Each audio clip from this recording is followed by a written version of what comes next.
Law Talk with Nick Maruchak. Thanks to MKI Legal, your trusted employment and family lawyers. I fought the law and the law won. I fought the law and the law won. Yeah, Nick Maruchak's in the studio and joins us and ready to take your calls. 133 882. Good morning to you, Nick. Good morning, Gary. You managed to squeeze in a bit of Olympics between sitting there poring over files and...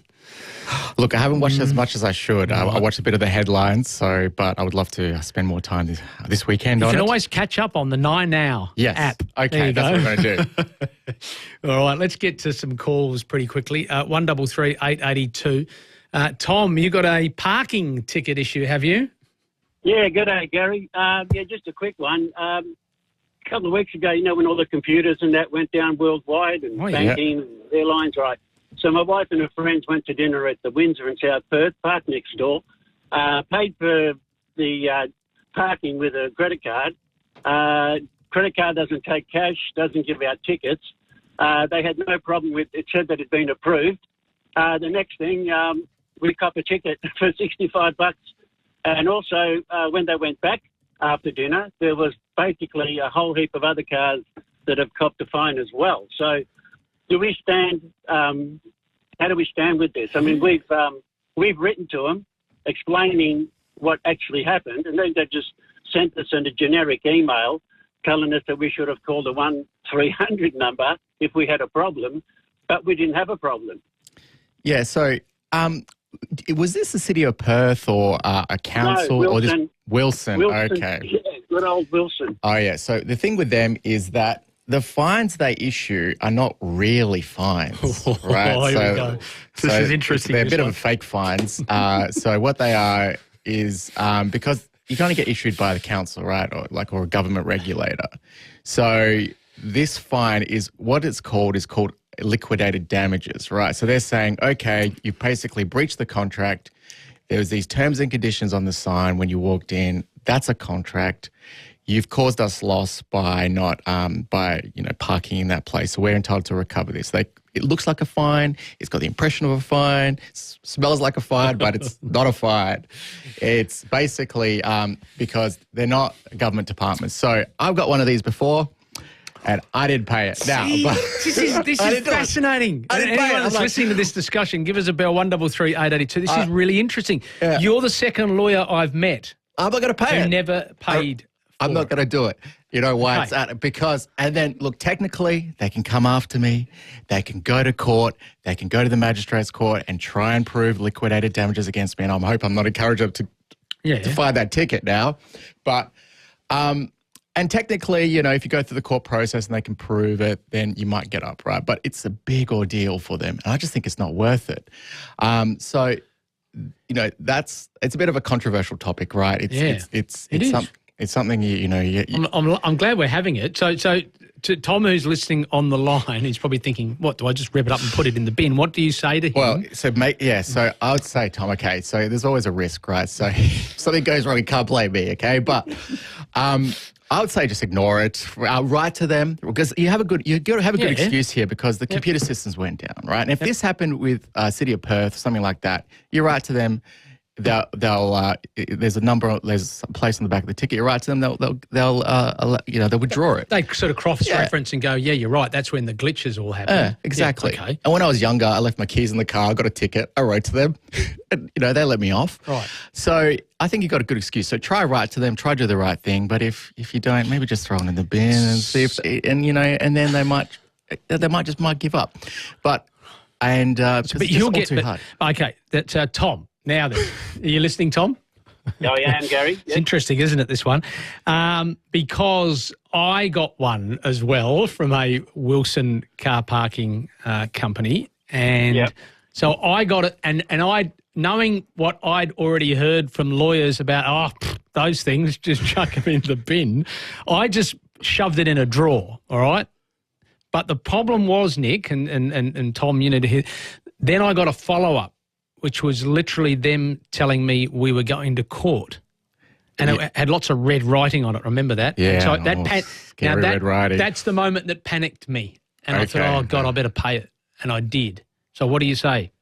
Because it panicked me. Did they write, was it from Wilson or was it from a debt collector? No, because it was just Wilson. Yeah, I mean, probably, you know what I reckon they do? And again, I'm probably speaking out of a line here, but I reckon they have a system where they write to you, really scary letter, another scary letter.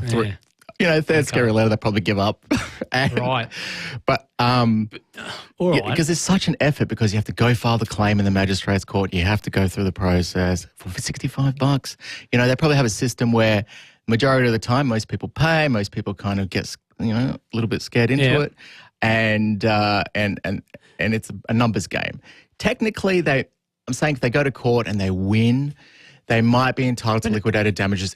What you have to do is you have to prove the loss, and they can probably establish a loss of $65 if you end up going to court end of the day, right? But just make it a little bit difficult for them if you want. Well, he's got a case though, hasn't he? Yeah, he's got a great case. Tom's got a case. Yeah. So even if he continues to get these letters and they may just fade away and it disappears, but if they do continue to pursue it, then he might be one of these people that can go into court and say, well, hang about. Yeah. This was the day, this was the time, this is what happened. That's right. He's got a great excuse. It was that crowd strike or that outage that happened that affected everyone, and the systems went down. So, he's got a defense in that if they push it too far, right? And so he's in safe grounds. I'm just talking to any other listeners who want to play the game. Yeah. Don't jump. You're saying to Tom, essentially, don't jump and pay it yet. Yeah, and then write to them. Okay. Write to them. There should be a number or something on the back of the ticket. If they're not, and then write to them and say, no, your systems are broken. I couldn't pay for my ticket. So see what happens. Yeah. All right. Hey, Tom, are you going to do it? Are you going to just sort of maybe send them? I am, because I've already sent them last week disputing and actually explaining to them what happened. Yep. So in turn, they've sent me an email.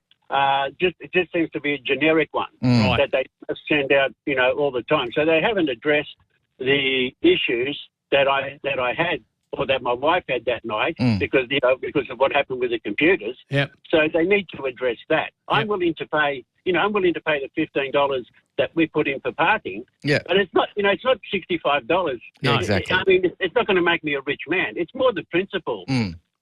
And these, people like Wilson, they always get away with this sort of stuff. Yeah, you're right. People get scared. Yep. They get scared and they pay for it, and that's what cheeses me off. Yep. Well, I think you're on the right road to sort of making a stand on this one, and it could all go away, or you might end up being able to argue your case publicly. You said that about them not. I think the reason is, like, if it's the City of Perth and I got the Lord Mayor in here on a Friday, I say, hey, mate, what about you've been finding all these people that have got glitches with that computers. It goes away because the public outcry or backlash isn't worth them worrying about it. Whereas Wilson seemed to just sort of like hide in the corner and deflect it. And City of Perth is more serious. You can't ignore that because that end up potentially lose your license or something like that. So that they've got the law behind them. Still can't believe I paid for that one. I did. I got scared. I got that red ink. It was lots of red ink, Nick. That's what they do. All right. Well, anyway, Tom, you keep fighting the good fight, son. It's 14 minutes to 11. We're back. Nick Maruchak. Give us a call, 133 882. Let's go back to the lines. Nick Maruchak from MKI Legal. Mary's there. Hello, Mary. How can we help? Hello. I'm speaking on behalf of a family member. Mm-hmm. Oh, gosh. That's all right. Yeah. Oh, yes. She's a permanent part-time and has injured herself on her own driveway. And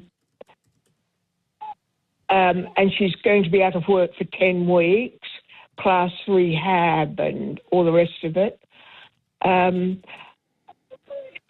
She's used a lot of her sick days. Mm-hmm. What is she entitled to? Yep. As an income. Okay. Yeah. So once your sick days run out, as a part-time person, you get a pro rata sick leave. Full-time people get 10 days a year, and then a little bit less if you're part-time. Then you want to try and use your annual leave. So that's the next thing to do. And then after that, if she's been there for more than 7 years, you might be entitled to some pro rata long service leave. So you might as well use that. And after that, that's it. It runs out and you're kind of on your own. The thing is, there is some protections at law, which basically says that you can be on unpaid sick leave for 3 months before the employer can technically fire you, right? Because this injury didn't happen in the workplace, workers' compensation doesn't apply. So it happened on a driveway. I would say also maybe have a look at see if there's anything in the home and building insurance. Like probably not, but because sometimes you have this public liability insurance that applies. I think that's a bit of a stretch, but it will just be basically she recovers. She just dips into her savings. As long as she's back at work within 3 months, employer can't get rid of her. So it's an unfortunate situation. There is a bit of a safety net here, but probably not to cover the entire 10 weeks. All right, Mary, hopefully that helps. Cameron's there. Hi, Cameron. More on the parking ticket scenario? Morning, gents. Good show, Gaz. Good on, just a query. I totally agree with the advice, the semi-advice to not to pay it, because I've always interpreted it as just an invitation to donate if you're vulnerable enough. Yeah. My concern is, to what degree do you think they would have your rego on record, and if you entered another Wilson's car park, what's the chances, or where are we going to stand if they clamp your car? Ooh, good question. Oh, so, Because of a technically unpaid fine.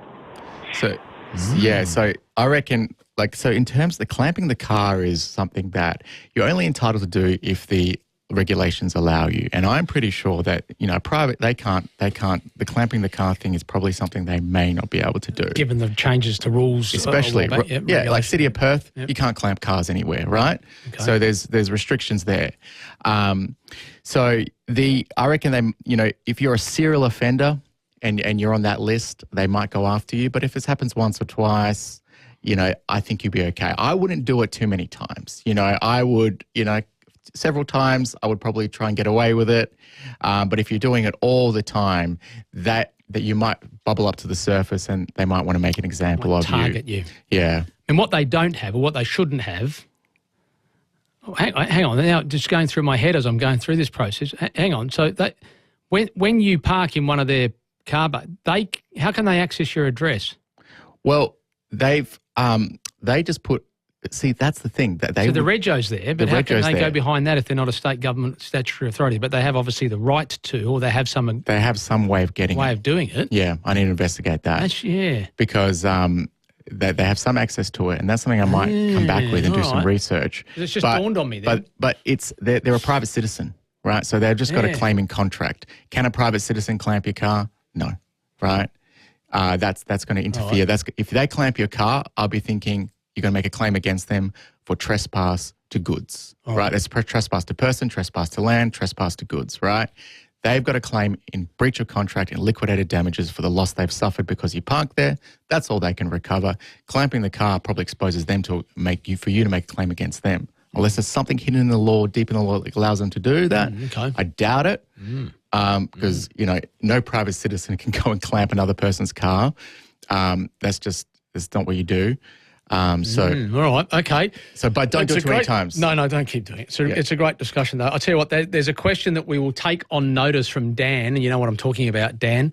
We can't get to it now, and also it might be helpful for Nick just to check a few things in relation to that particular question you have. It is, though, Nick Maruchak, thanks very much for coming in. Thank you very much, Gary. From MKI Legal. It's now about 3 minutes to 11.